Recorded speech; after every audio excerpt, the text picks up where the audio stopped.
Good evening, and welcome to another edition of LIVRESQ Empower Your Teaching, our webinar about LIVRESQ and about how to use LIVRESQ in order to better your teaching or to add a little bit of digital elements or interactive elements to your teaching. We've been on a bit of a break throughout the month of August, but we're back, and I have some exciting news for those of you who aren't joining us for the first time. So we're going to change the format a little bit. So far, our meetings have been kind of long. They've been lasting around an hour each. So our purpose from this point forward is to keep these meetings so that we can stay in touch with you and answer your questions.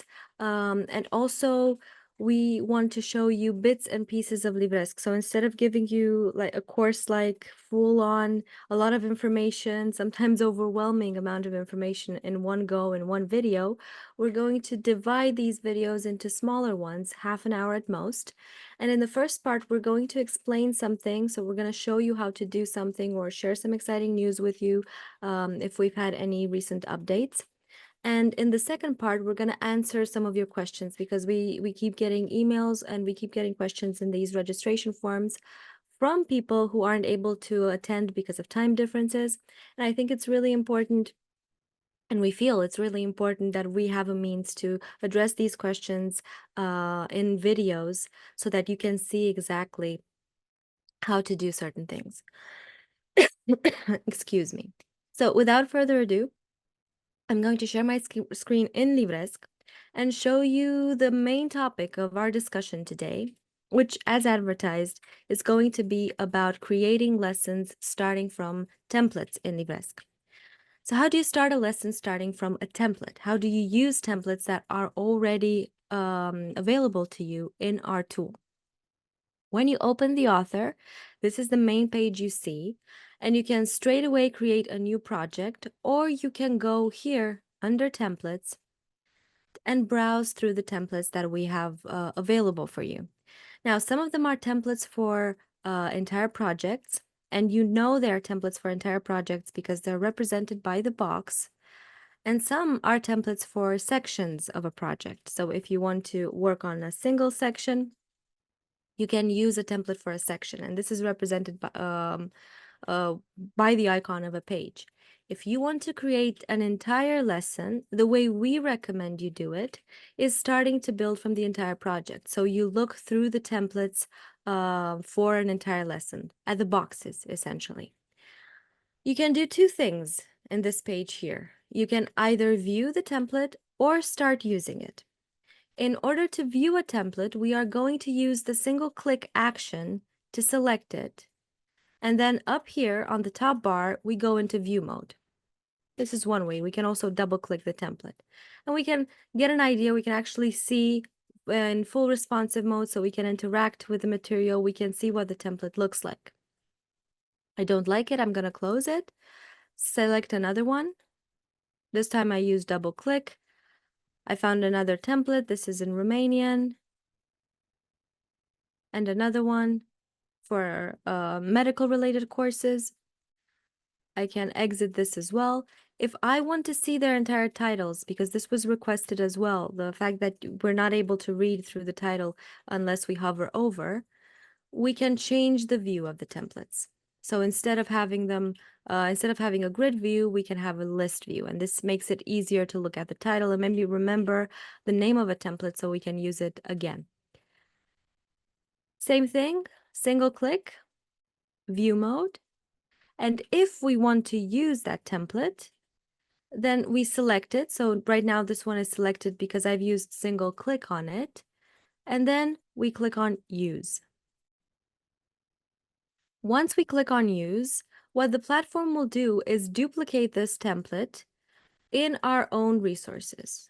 Hold on. So right now, this is the template with everything on it. It's got 1, 2, 3 sections, an introductory 1 and 2 sections where you can add content and you can edit it to your cart's content. If you go back to the resources page, you can see it here. So it's already saved. Everything saves automatically and everything saves within the resources screen. in LIVRESQ, we work in a browser. Everything gets saved automatically. You don't need to worry about saving your materials, and whatever you do is automatically stored in the resources. So again, to use a template, to start from a template, we go under templates. With a single click, or with actually using double click, allows us to view the template. If we don't like it, we close it, and we can view and browse through multiple templates, whatever you prefer and whatever use you want. In my case, I changed the view of the templates from grid view to list view. And then once I found the template that I want to use, I select it and click on use, which creates a copy of that template inside my resources. So in my LIVRESQ drive, if you will, in the memory that is awarded to me, that is afforded to me. So right now we have the 3 sections, and we can double click each of these sections and we can edit specific elements.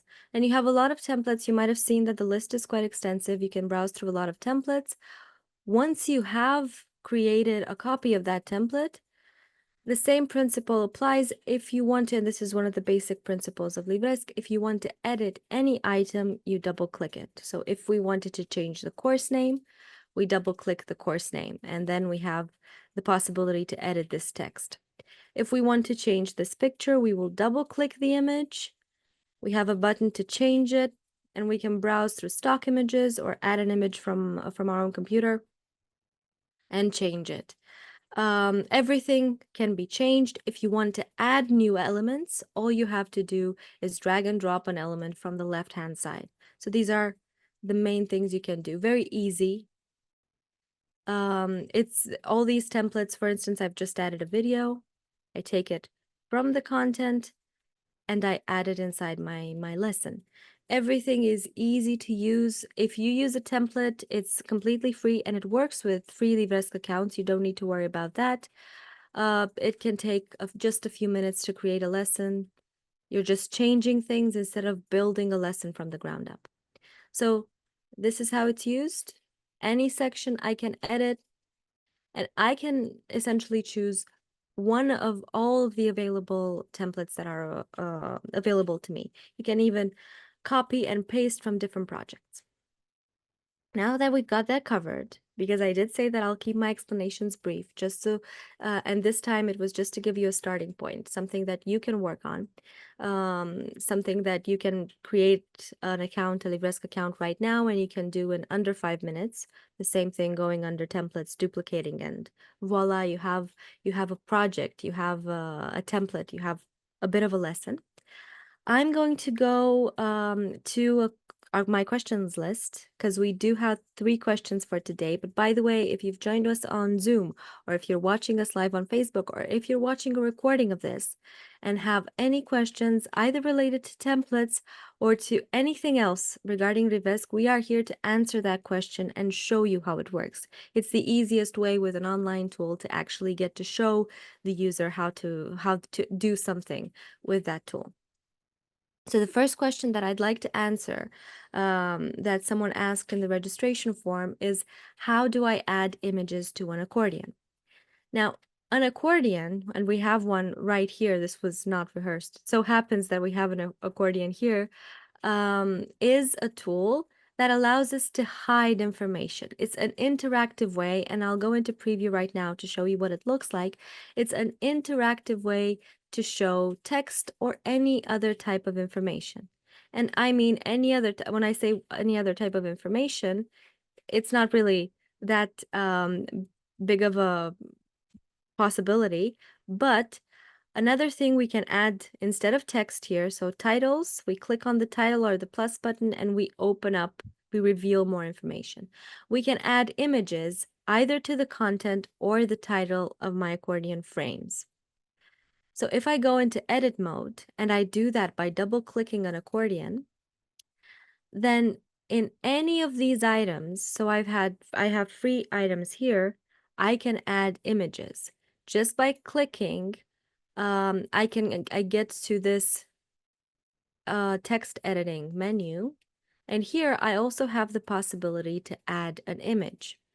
I click here, This was the icon right here for adding an image.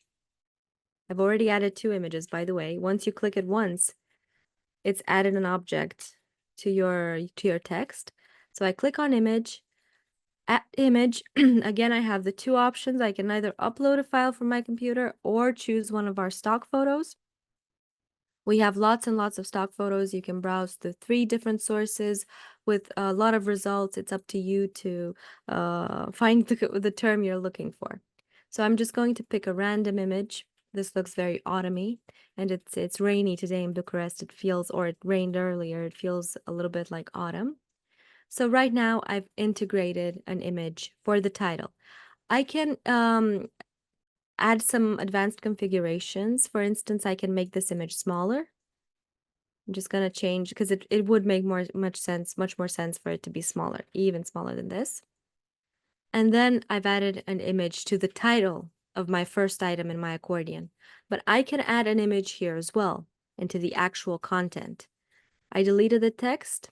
Again, selected image. We're going to select another stock photo.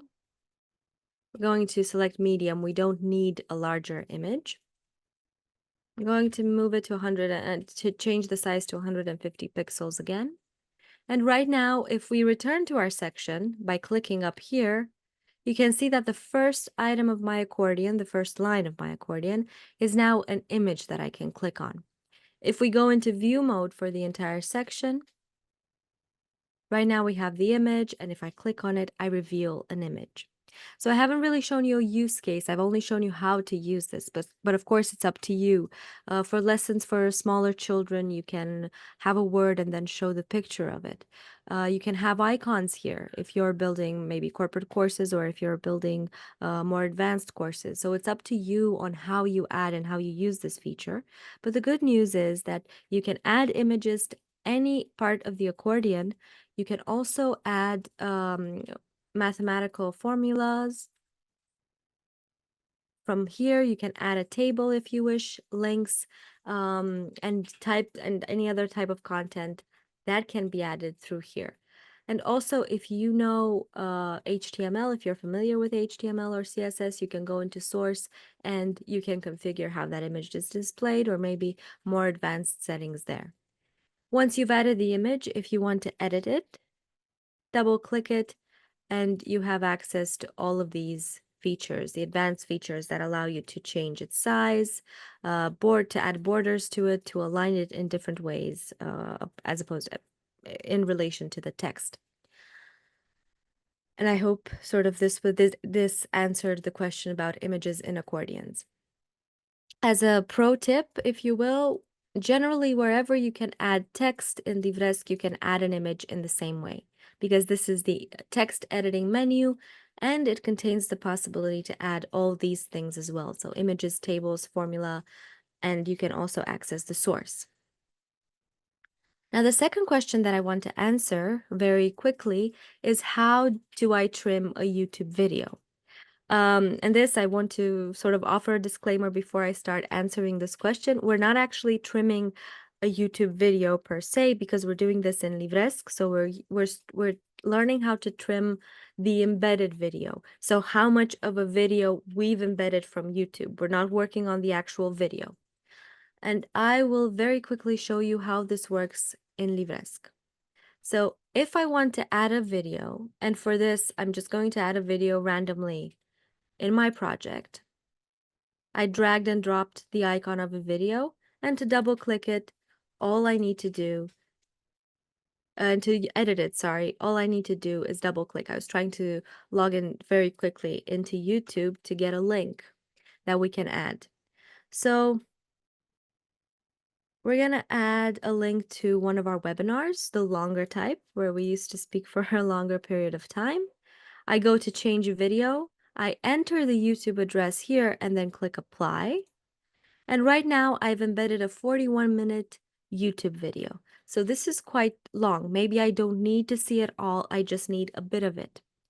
I'm not able to actually trim the video because this is an embedded video, so it's still hosted by YouTube. It's not inside my lesson. I can add an actual video to my lesson and then I can trim it. But for YouTube videos specifically, What I can do to display only part of a video is add intervals. So if I click on plus next to intervals on the right-hand side, I can tell the video to begin at a certain time and end at a certain time. So maybe I want the interval to be featured from minute 5 to minute 10. And now the bit of the video that is featured in my lesson is 5 minutes long. And it's not just about trimming it, because if you want to add maybe another segment of the original video, have it play in your lesson, you can add another interval. So maybe I also want from minute 20 to minute 27. And right now, LIVRESQ has sort of put these two intervals together into one video. And you can do this straight from YouTube, but again, you're not actually doing this to the YouTube video, you're just doing this to the embedded version inside your lesson. And again, I hope this was revealing and that this answered your question. And the last question that I want to answer from the registration form, but again, if you've joined us on Zoom, or if you're joining us live on Facebook, or if you're seeing a recording of this, ask your questions and we will get to them. I will get to them live if you're asking them live. So the next question is, how do I add text to an image? Because you can do that in LIVRESQ. We don't recommend it if you want your text to be visible from a mobile, so maybe just adding a little bit of text. In LIVRESQ, you can create materials that are responsive, so they work very well on mobile phones. But if you add a lot of text to a small image, the image still becomes smaller and it might be unreadable. However, it works very well if you want to add a title or a bigger piece of text to an image. And yes, we have a video, an image editor that allows you to do that. So I'm just going to add an image to my project. I'm going to take it from here and add it here. To edit the image, I will double click it. And then I will change it again to a random stock photo. The search term here is book. Any book works. So it's been autumn. Now let's use a beach photo. And once I've added this picture, I have access to the editing menu. If I click edit, then I can do a few things here. So it's a basic image editor, from adding filters to removing white, so playing around with the colors. You can crop it, you can flip it if you want, flip it on either axis. You can rotate it. We don't need to do this now. You can draw on it. Maybe you have a drawing board or any form of software that allows you to draw something. You can do that. You can add shapes to it, stickers, or another image, so you can stick images together, and of course, text. So if I want to add text to my image, I'll double click to edit it here. It's automatically selected a color, but I can change the color. So maybe let's just say title. I added this image. I can change its color. I can make it any color I want. I can change its alignment. I can make it bold. We only have one available font for this, but you can move it around. You can make it bigger. And then essentially I added a title to my image. A very important aspect of the image editor, whatever you decide to do, whether you're adding something, another picture to it, whether you're changing the size, once you click save here, this creates another file. So if I wanted to edit the text again, I can't. So it's already saved with the text on. The only thing I can do is click undo in LIVRESQ and then undo all of the modifications that I made, not just the text. Of course, that's the only thing I did, and that's why it only worked with the text. But I've basically undone all of the modifications. So once I've edited, I need to edit it again, but the text cannot be, or anything else I add to the image cannot be edited again. Just for demonstrations purposes, how to add another image to this image. So if we go under stickers here, we can add a custom, either one of the stickers that we've provided, or a custom image, which again allows us to search through a number of stock photos. So search for anything, maybe an icon or maybe other images of books. And now we have that image that is pasted here. Here we go. Sorry, I placed it too low, and you can move it around and you can place it anywhere you want. So this can be done straight from LIVRESQ. You don't need to access another image editor to do it. It's not meant for advanced editing. It's not a version of a very advanced image editor, but it's here to help you edit bits and pieces and do some basic things to your images, like adding text, adding other pictures, flipping it, and changing the colors. This is it for adding text to images. Now, please let me know whether you're watching us live on Facebook or whether you're with me here on Zoom. If you have any other questions that you'd like for me to answer, I do hope that the explanations were, although brief and sort of concentrated, I hope that they were useful for you and that you've learned something tonight, or whatever other time of the day it is for you. If you want to find out other things, you can email us, and you can request for a video demonstration of that, and we will provide it for you. This webinar takes place once every 2 weeks on Thursday at 6 p.m. CET or 7 p.m. if you're from Romania. And again, we'll keep it short from this point on. The recordings will also be short, and in order to help you find out exactly the information that you need.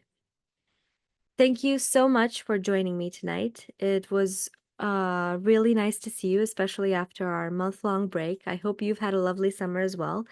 If school has begun in your country, I hope you have a wonderful school year. And if it's just about to begin, I do hope that, again, that you have a really amazing school year ahead of you. Thank you so much.